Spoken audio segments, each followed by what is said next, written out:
नमस्कार दोस्तों।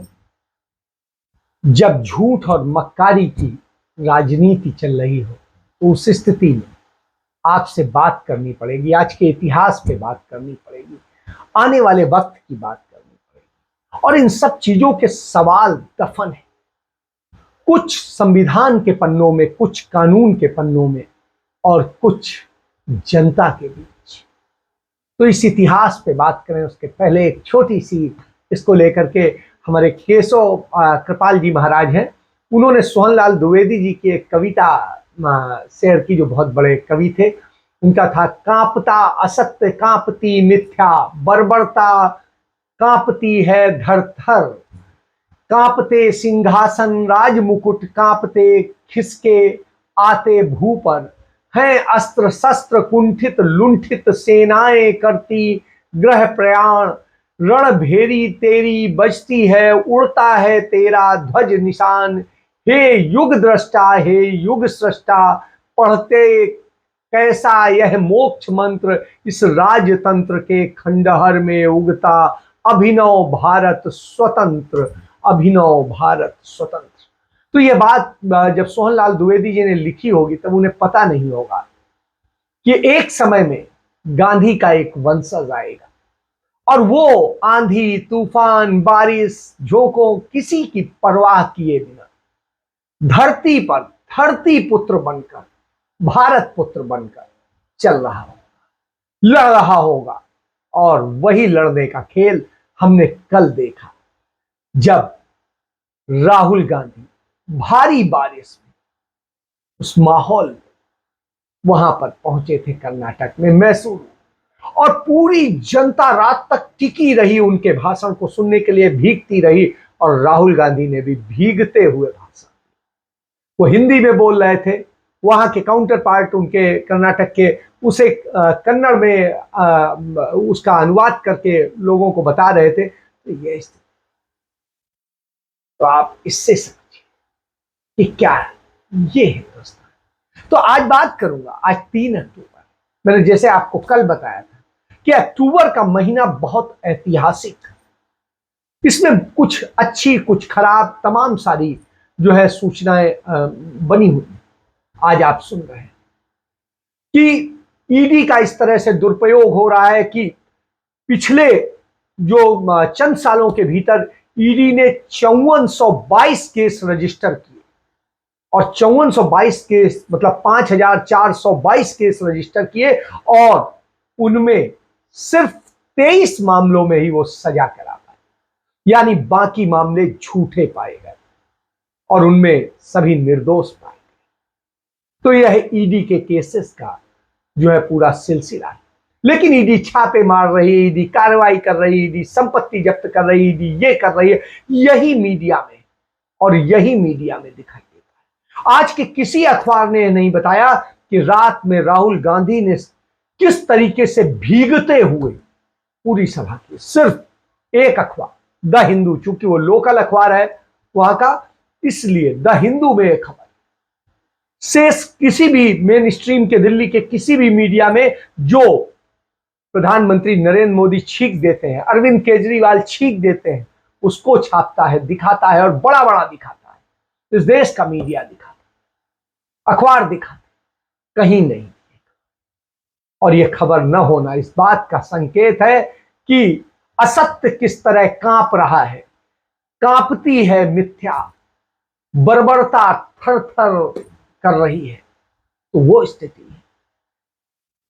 इसी डर के कारण शायद वो नहीं दिखाना चाहते, क्योंकि उन्हें डर है कि कल के दिन होगा क्या। क्यों मैं ऐसा क्यों कह रहा हूं? क्योंकि गांधी को मारने वालों ने क्या किया, गांधी के मारने वालों ने, ये द टेलीग्राफ में इस खबर आज प्रकाशित हुई और फोटो समेत बड़ी खबर है, उनकी लीड खबर है। और इस खबर में है कि महात्मा गांधी को एक जो वहां पर कोलकाता में पंडाल बनाया गया, हिंदू महासभा और आरएसएस और इनके लोगों द्वारा जो पूरा बनाया गया था, उस दुर्गा के पंडाल में माता दुर्गा जिस असुर महिषासुर को मार रही है, वो महिषासुर कोई और नहीं, मोहनदास करमचंद गांधी, राष्ट्रपिता गांधी, हमारे सबके बापू। और बापू को उसने महिषासुर दिखाया। इससे ज्यादा निंदनीय स्थिति क्या हो? वहां की सरकार जो ममता बनर्जी तृणमूल की कांग्रेस की सरकार है, तृणमूल की, और उस टीएमसी की सरकार ने कुछ नहीं किया। पंडाल ऐसे बनने दिया, ऐसे दुर्गा स्थापित, और कमोबेश ये एक दिन में तो मूर्ति नहीं बन सकती, कितने दिनों में बनी, कितने दिनों में वो हुई और स्थापित हुई, और आज ये स्थिति है। वहीं दूसरी तरफ आई है, दूसरी तरफ 9 दिन से वहां पर यह हो रहा है और न प्रधानमंत्री, न ममता बनर्जी, न कोई बोल रहा है। कांग्रेस ने जब इसका विरोध किया और सारी चीज की तो उसे कहा गया कि वो धर्म विरोधी है, उसको इस तरह प्रस्तुत करने की कोशिश की गई। ये तो धन्यवाद करिए टेलीग्राफ अखबार का कि उसने वो दिखाया कि धन्यवाद क्या करें। यहां तो स्थिति ये है कि धर्म का नहीं, इस कुधर्म का विरोध हो रहा है। और ये कुधर्म कि गांधी को आप मार रहे हैं, उस देश में जिस देश के लिए गांधी ने अपना सब कुछ कुर्बान किया, सब कुछ। एक बड़े नगर सेठ का बेटा जिंदगी भर ऐश से जीता, लेकिन उसने ऐश छोड़ के आपके लिए सब कुछ त्यागा। पंडित नेहरू जिंदगी भर ऐश करते, लेकिन आपके लिए सब कुछ त्यागा, और उनके लिए आप ऐसा कर रहे हैं। तो आप समझिए, इससे आप इस बात को समझ सकते हैं। और गांधी को मारने की कोई एक कोशिश नहीं हुई, तारीख बतारीख आप देखिए।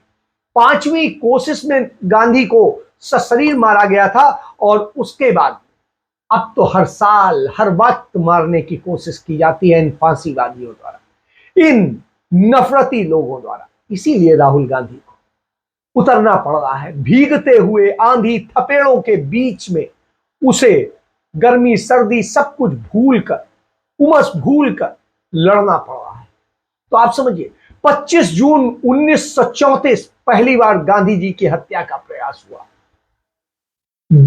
जुलाई 1944 दूसरी बार हुआ, सितंबर 1944 तीसरी बार हुआ, जून 1946 चौथी बार हुआ, और 20 जनवरी 1948 को 5वीं बार कोशिश की गई, और 6ठी बार 30 जनवरी 1948 को अंततः उनकी हत्या कर दी गई। आप समझिए, तो जब गांधी के देश में सत्य को मारने की, जहां पर सत्य का प्रयोग हो रहा था, वहां सत्य को मारने के इतने प्रयास हुए और मार दिया गया।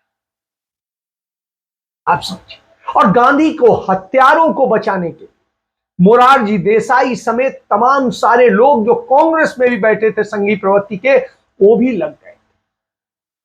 और उन्होंने ही बाद में 1977 में पहली गैर कांग्रेसी सरकार बनाई थी, जिसमें भारतीय जनता पार्टी के अटल बिहारी वाजपेयी, लाल कृष्ण आडवाणी, या तमाम दलों के जो भी कहें, चाहे वामपंथी दल हो, चाहे समाजवादी हो, चाहे जो हो, सब मौजूद। और उन सब ने भी क्या किया था, आज मैं उस पर बात करूंगा। आज उस पर बात करूंगा, उस घटना पर। मेरे मित्र हैं, रिटायर्ड जस्टिस हैं दिनेश कुमार शर्मा, उन्होंने एक बात कही, बड़ी अच्छी बात बताई। उन्होंने कहा 1978 में जनता पार्टी की सरकार थी, गैर कांग्रेसी सरकार। सर्वोच्च न्यायालय में एक मंत्री के लगातार और उसके कुछ अफसरों के लगातार झूठ बोलने से वो परेशान हो गए, और हो करके उन्होंने जो कहा, केस था के करुणाकरण बनाम राज्य, और इसमें लिखा झूठ बोलना फैशन बन गया है। असुविधाजनक स्थिति आने पर क्या बड़े क्या छोटे झूठ बोलते हैं। हमें महात्मा गांधी की जरूरत है, जो अपनी हिमालय जैसी विशाल भूल या गलती की जिम्मेदारी अपने कंधों पर ले, और अप्रिय सच तथ्य को भी सत्यता से प्रकट करे। आज जब उच्च स्तरीय कुर्सी पर बैठे लोग जो है झूठ बोलते हैं, तब लगता है कि ये क्या हो रहा है। और ये झूठ बोलना, नफरत करना, यही तो एक चरित्र है, और यही चरित्र बोया है। किसने बोया है? भारतीय जनता पार्टी। तो आज इसी पे बात करूंगा। श्रीमती इंदिरा गांधी देश की प्रधानमंत्री थी, उनके चुनाव को एक गलत आधार पर रद्द कर दिया गया कि उनके ओएसडी ने जिस दिन इस्तीफा दिया, और वो जिस दिन मंजूर हुआ, वो इस्तीफा देकर के काम में लग गए। मंजूर होने का एक दिन बाद हुआ, इस कारण से 24 घंटे की डिले के कारण से जो ऑफिशियल क्लरिकल डिले थी उसके कारण से उनके चुनाव को रद्द कर दिया, कहा गया उन्होंने अनैतिक इस्तेमाल किया है चुनाव का। बहरहाल कोई नहीं, देश में 19 महीने इमरजेंसी रही और इमरजेंसी के बाद में इंदिरा गांधी ने खुद चुनाव कराने की घोषणा की और जब चुनाव हुआ इंदिरा गांधी हार गई, उनकी भी जमानत जब्त हो गई। और इसके बाद क्या होता है, जब जब्त हो जाती है तो उस स्थिति में आप ये समझिए कि इंदिरा गांधी करें क्या। इंदिरा गांधी के पास कोई चारा नहीं था और उस स्थिति में ऑपरेशन इंदिरा चलाया गया। आप ये समझिए 3 अक्टूबर 1977 का दिन था, आज ही का दिन, 45 साल पहले। सीबीआई के एक एसपी थे एनके सिंह, वो वहां पहुंचे और इंदिरा गांधी की गिरफ्तारी के लिए, और उनका चुनाव प्रचार के लिए उन्होंने जो जीप खरीदी थी उसमें भ्रष्टाचार का आरोप। आप समझिए, चुनाव प्रचार के लिए जो जीप खरीदी थी उसमें भ्रष्टाचार का आरोप है, वो भ्रष्ट तरीके से जीप खरीदी थी, ये आरोप लगा है। और उस समय मोरारजी देसाई प्रधानमंत्री थे, चौधरी चरण सिंह जो है उस समय गृह मंत्री थे, और ये था कि किसी भी हालत में उन्हें गिरफ्तार करना है और गिरफ्तार करने के लिए कुछ भी कर सकते हैं। तो आप इन सारी बातों को समझिए। इसके पहले आप समझिए कि जिस तरीके से हुआ उसको समझने वाला है। तो सन 77 में जब चुनाव के बाद में सरकार बनी तो इसने यही किया कि कैसे इंदिरा गांधी को गिरफ्तार किया जाए, कैसे उन्हें वो किया जाए, उन पर केस बनाया जाए। जैसे नरेंद्र मोदी सरकार बनने के बाद में एकमात्र मिशन चल रहा है, कैसे गांधी परिवार को अंदर डाला जाए, कैसे गांधी परिवार को बदनाम किया जाए। और यही स्थिति है। सरकार बनने के बाद कैबिनेट बैठकों में बात उठने लगी बार बार कि इंदिरा को गिरफ्तार किया जाना चाहिए। इन बैठकों में राजनारायण, जॉर्ज फर्नांडिस जैसे भी नेता थे। चौधरी चरण सिंह जो इमरजेंसी के दौरान तिहाड़ में बंद रहे थे, उन्होंने कहा जिस कोठरी में मैं बंद रहा हूं उसी में बंद करूंगा। अटल बिहारी वाजपेयी, लाल कृष्ण आडवाणी इंदिरा गांधी के गिरफ्तारी के फेवर में थे। और ऐसी स्थिति में चरण सिंह इंदिरा जी की गिरफ्तारी पर अड़े हुए थे। प्रधानमंत्री जो है मोरारजी देसाई समेत सारे कानून मंत्री, शांति भूषण जो प्रशांत भूषण के पिता हैं, और ये सारे लोग यहां कैसे किया जाए, मजबूत केस बनाया जाए। और वहीं दूसरी तरफ इंदिरा गांधी हार के कारण सदमे में थी, 3 महीने तक घर से बाहर नहीं निकली थी। लेकिन 27 मई 1977 को बिहार के बेलछी में 11 दलितों की बेरहमी से हत्या कर दी गई।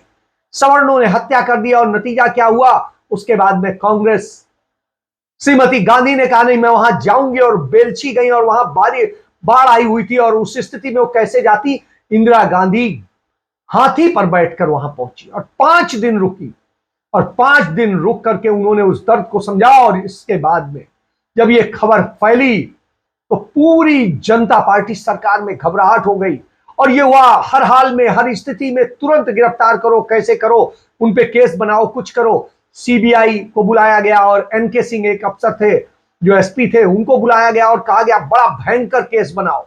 और उसके बाद केस क्या बनाया कि उन्होंने जो जीप खरीदी वो भ्रष्ट तरीके से खरीदी। आप समझिए, चुनाव प्रचार के लिए। और इंदिरा गांधी की गिरफ्तारी की अनुमति दे दी गई उनके द्वारा, मोरारजी देसाई द्वारा। अब उसके बाद पहले 1 अक्टूबर का दिन तय किया गया, लेकिन उनकी पत्नी जो चरण सिंह की थी उन्होंने कहा कि नहीं, वो ज्योतिषी ने बताया कि दिन ठीक नहीं है। तो 2 तारीख को चूंकि गांधी जी थे तो गांधी जी के कारण इंदिरा जी गांधी के कारण बची, और 3 तारीख की गिरफ्तारी का। और यह हुआ कि रात को गिरफ्तार करो जिससे उनको जमानत ना मिल सके। तो आप ये समझिए, और शाम को, लेट शाम को जब पहुंचे इंदिरा गांधी की गिरफ्तारी करने एनके सिंह, तो इंदिरा गांधी अपने नेताओं और सबके साथ में बैठ करके मीटिंग कर रही थी, और उन पर आरोप था कि उन्होंने 100 जीपें चुनाव प्रचार के लिए खरीदी, और वो जीपें भ्रष्ट तरीके से खरीदी गई। अब इसका बाद इसका भुगतान कांग्रेस ने नहीं बल्कि उद्योगपतियों ने किया है। तो भाई उद्योगपतियों से तो चंदा लिया ही जाता है, आज भी यही होता है। लेकिन ठीक है, आपने यह आरोप लगाया और ये करके इंदिरा गांधी के खिलाफ जो है एक फ्रेंच कंपनी को ऑफशोर ड्रिलिंग का कॉन्ट्रैक्ट देने का आरोप लगाते हुए 11 करोड़ रुपए का जिसमें घाटा हुआ। यह होता है कि शाम को गिरफ्तार किया जाए और रात जिससे वो जेल में ही बिताएं, और यह स्थिति हो। उसके बाद में जाते हैं एनके सिंह, मीटिंग चल रही होती है, वो कहते हैं मिलना है इंदिरा गांधी को जाके। जो उनके सचिव होते हैं धवन साहब, वो बताते हैं कि ऐसे ऐसे मिलने आए हैं। तो इंदिरा जी कहती हैं क्या उनका अपॉइंटमेंट है, उनका नहीं है, तो उनका बगैर अपॉइंटमेंट कैसे मिलने आए। तो एनके सिंह से कहा जाता है आप अपॉइंटमेंट लेकर के आइएगा। इस पर एनके सिंह कहते हैं आज मैं वैसे मिलने नहीं आया हूं अपॉइंटमेंट वाला, आज मैं उनको उस पर मिलने आया हूं जिसमें मुझे अपॉइंटमेंट की जरूरत नहीं है, मैं उनको गिरफ्तार करने आया हूं। और इसके बाद उनकी गिरफ्तारी के लिए पूरा होता है, डिप्टी एसपी, एसपी, इंस्पेक्टर सारे सब होते हैं। और इंदिरा जी कहती हैं ठीक है बैठाइए, अभी बाद में बात करते हैं। फिर इंदिरा जी उनसे मिलती हैं, पूछती हैं क्या मामला। उनका आप पर आरोप है कि आपने भ्रष्टाचार किया है, इसलिए आपको गिरफ्तार करना है। तो उनका क्या है, तो उनका एफआईआर दर्ज हो गई है। तो उनका एफआईआर दर्ज हो गई है, उसका कुछ देंगे। तो उनका नहीं, कुछ नहीं देंगे, आप अदालत से लीजिएगा, हम आपको गिरफ्तार करने आए। कहा लेकिन यदि आप चाहें तो हम पर्सनल बांड पे आपको छोड़ सकते हैं। इंदिरा गांधी ने कहा मुझे पर्सनल बांड नहीं चाहिए, मैं गिरफ्तार हो गई, मैं तैयार होकर आती हूँ, मुझे थोड़ा सा टाइम लगेगा। इंदिरा गांधी जाती हैं अंदर और करीब 1.5 घंटे बाद तैयार होकर लौटती हैं। सफेद धोती पहने होती जैसे वो पहनती थी सूती की, सफेद धोती और एक झोला गांधी जी की तरह से जैसे वो आंदोलन के दिनों में डालती थी वैसा झोला।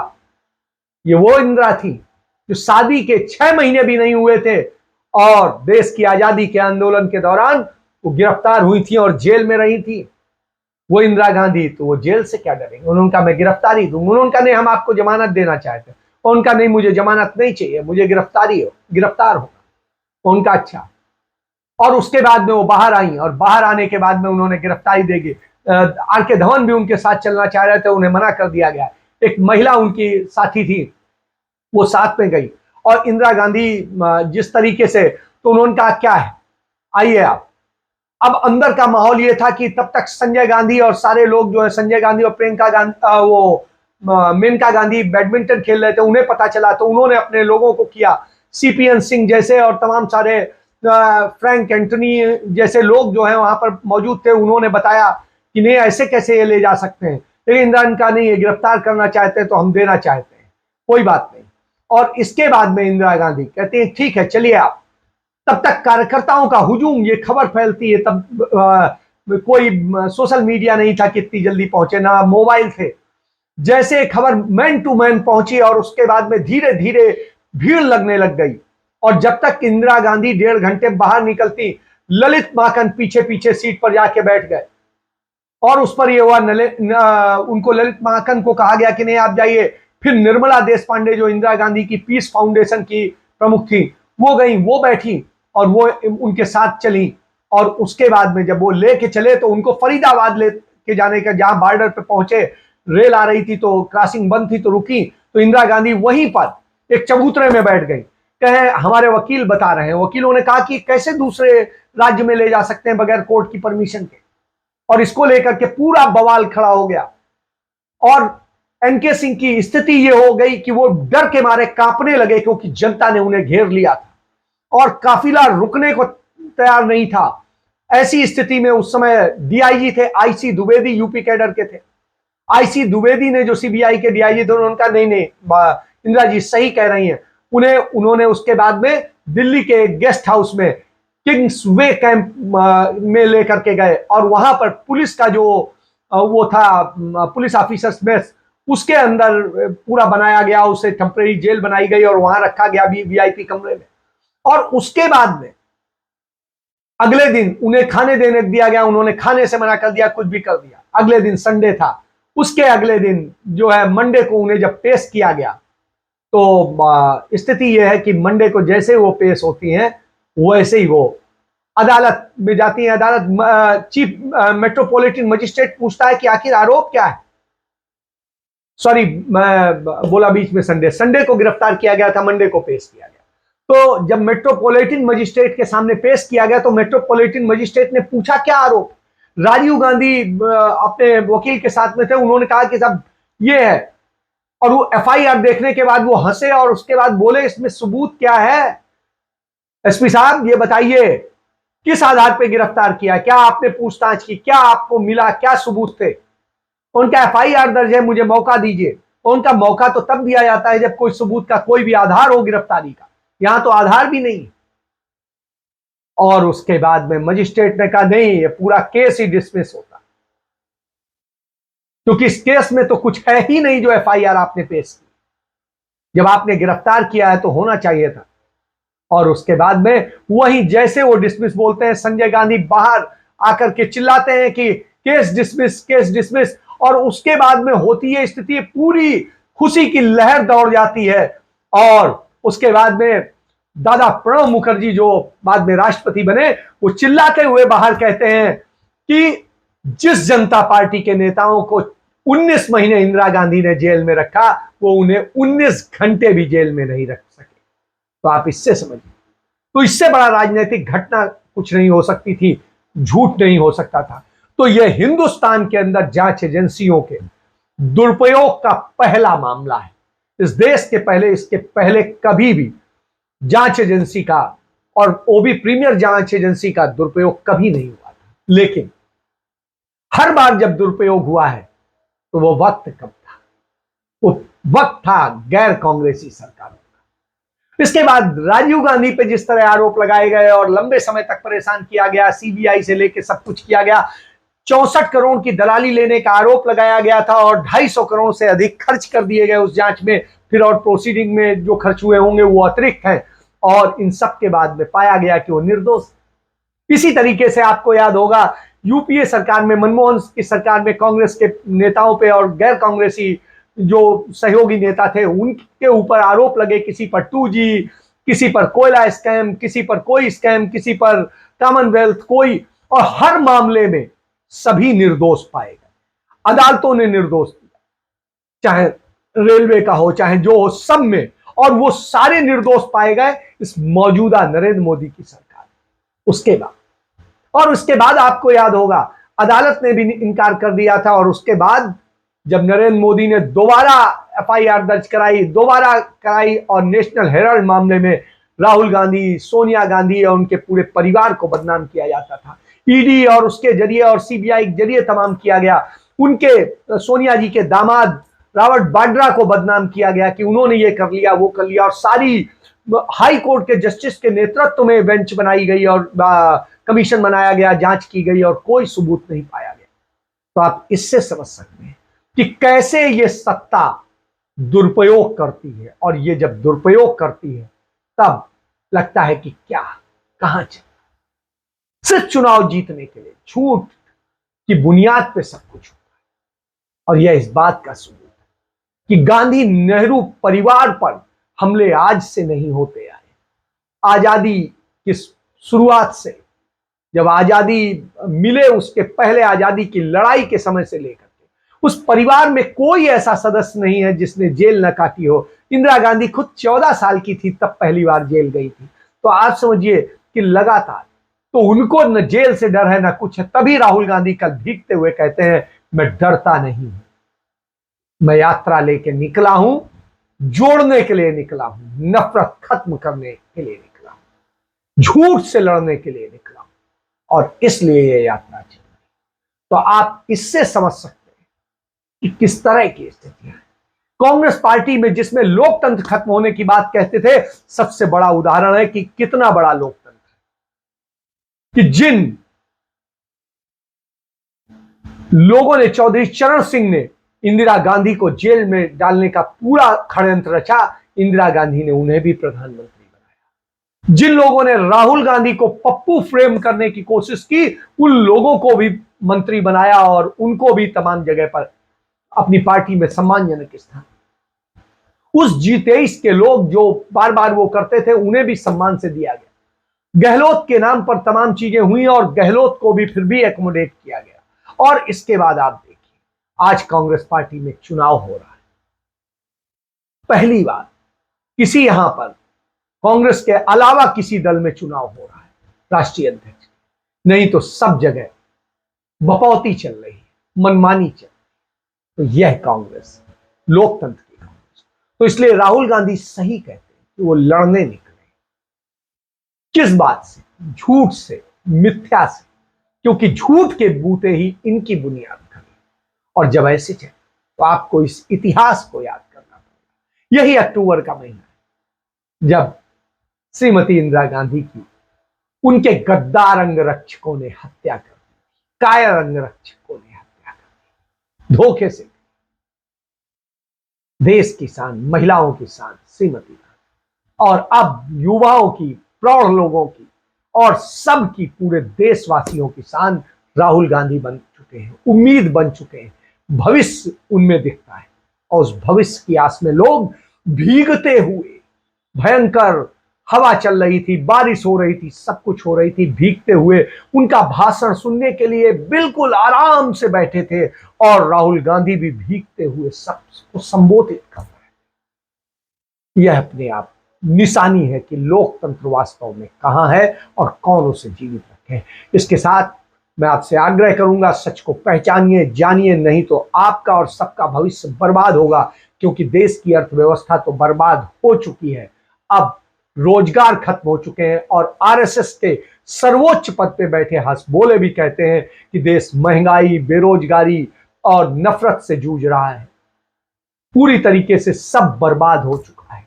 तो अब उन्होंने भी ये बात मान ली है। तो इससे आप समझ सकते हैं कि राहुल गांधी जो कहते हैं वही सच होता है, क्योंकि वो हार्वर्ड और कैम्ब्रिज के टॉपर्स में से, वो फर्जी डिग्री वाले नहीं। इसके साथ जय हिंद, जय भारत, वंदे मातरम।